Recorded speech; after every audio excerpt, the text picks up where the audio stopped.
السلام عليكم ورحمة الله وبركاته kusoo dhawaada qurxinta guryaha TV maanta waxaan isbedel ku sameynayaa kitchen oo aan ka jarayo tileska iyo wallpaperka wayradana qarinaya daawasho wacan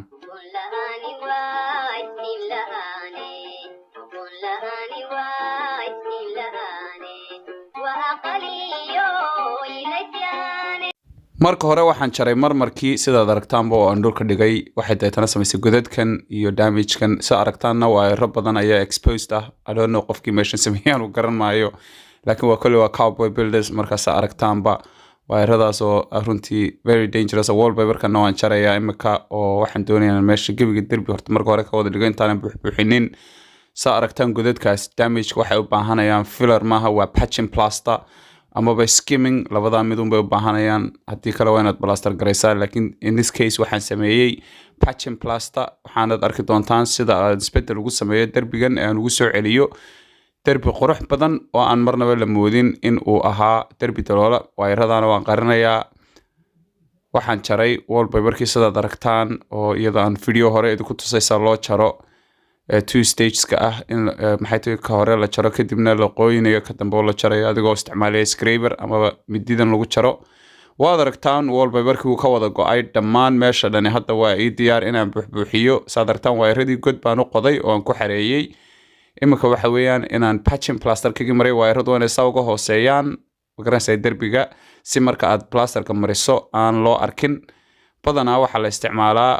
bahal yar oo caag oo saa loo dilgeliyo laakiin in this case maan sameynin waayo wayradeeda aad u waaweyn oo adag marka waxaan isticmaalayaa PVA markastaba intaanad plaster garaynin derbiga waxaa la isticmaalaa PVA glue amaba sugar soap ayaa lagu meydhaa amaba waxyaabo kale oo derbiyada loo isticmaalo si looga biyo dhaska in this case waxaan isticmaalayaa PVA glue laakiin waxaan ku sameynayaa inaan biyo ku qaso oo yaro qoyo diluted PVA si aan uga dhigo oo aan uga biyo xabagta badan oo aan u yareeyo hadii kale wixii derbigaan mariyaba uu ka soo go'aya sidaan video hore ku sheegay marka PVA ga la qasayo waxa la qasaa hal meel oo ah xabagta iyo saddex meelood oo biyo dhigma 3:1 ratio san hore ku sheegay videoyadeeda hore dabeetana brush baa la isticmaalaa laakiin wayrada kulliba iska qari iyo meesha sokadadu ku yaalaan leedharku wax ku xir tape iyo baco si aanay hadii in case ay biyo yaraado taxadiraya ka daataan xataa aanay u gaadhin waxa weeyaan daawadayaal sidaas isku bedelaysaa markaad mariso laakiin goodho waxay sameynaysaa untani inay ka biiso dhaskii aanay ishu arkahayn waayo waxa badan waxaana ishu arkahayn bini'aadamku microscopic ah aadka u yar in la arko marka waxay eliminate garanaysaa tan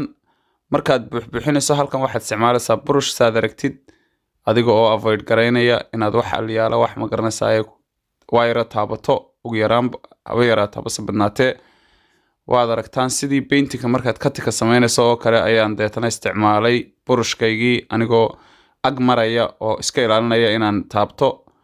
saas aawadeed waxay ii dhib yaraatay in goodho markaan mariyo xabagta ay dhinacyada iyo godku isqabsadaan kadib markaan xoqo si ay isugu wada sinmaan waxaan isticmaalayaa patching plaster saad aragtaan waxa ku qoran ideal for patching large areas resisting crack resistant iyo shrinking marka waa wax loogu talagalay weeyaan mar walba markaad wax soo iibsato iska akhri sida manufacturer ku ugu talagalay sida aragtaanba butter consistency ama sidaas ayaa laga dhigaa oo ma garanaysaa yaana biyuhuna kaaga badan kaagana yaraanin midihii loogu talagalay mid yar mid weyn mid dhexe waa inaad haysataa si marka god walba ta ku haboon aad ugu buuxiso saad aragtaan daawadayaal horaan idinku tusay baan u maleynayaa fiidiyoyo hore sida loo buuxiyo laakiin saad aragtaanba hal mar markaad saa tiraahdo wa taweyn baad deetana isku samaysaa waaba laba jeer waa inaad two directions laba dhinac waa inaad martaa waayo hal meel markaad marto waxaad miskaraynaysaa meelaha qaar markaad dhinac kale u soo noqoto meeshii aad miskaraysay buuxinaysaa goodhow laakiin mid ogaada waxa aan u baahanayaa inaan mar labaad haddana mariyo oo aanan fiidiyogeeda ku tusahayn laakiinse markaad film sameynayso painting anything dhismaha waxa mar walba muhiim ah oo loo baahan yahay inaad laba jeer wixii ku celiso waayo hal mar ma aha macquul waayo waxa hoos u dhacayo shrinkin sameynaya imika bahalka aan mariyo hoos buu dhacayaa waad garanaysaa wax biyala wuu nuugaya derbiga nuugaya laakiin halkii hore ka hooseynaysaa laakiinse waxa weeyaan mar walba inaad samaysid second coat xataa wuxuu sameynaya daldaloola yaryar buu sameynayaa sida halkaan tusayo kale daldalooladaas oo kale waa in aad buuxbuuxiso markaad kalabaad marinayso ayuu ku dul fadhiisanayaa si uu derbigu markaas ugu sinmo oo halkaas oo kale u noqdo marka cilmi weeyaan saa la socda walaalayaal waad aragtaan si darbiga isugu siman yahay imika waxa kale iman colorkii wada isku mid ka dhigayay colorka markaan mariyana waxa weeyaan horta waan xoqay kadibna waxaan marinayaa primerka maan doomin xoqitaankii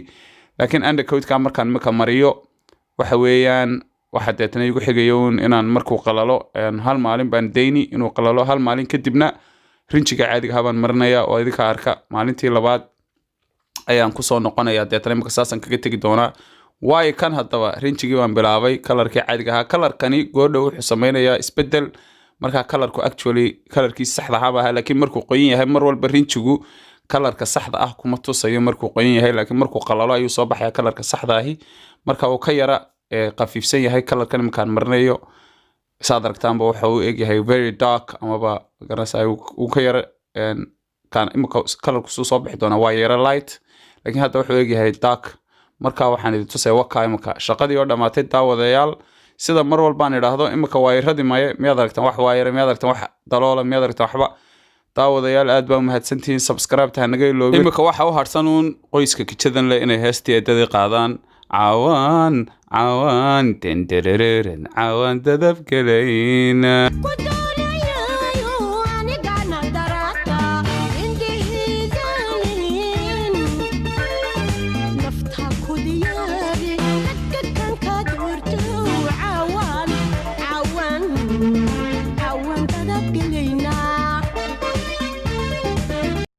shirkadda loo qaray ka qayb qaado waa qurxinta guryahe wayarukaan subscribe-ka ku qabta furmayda xumaya ya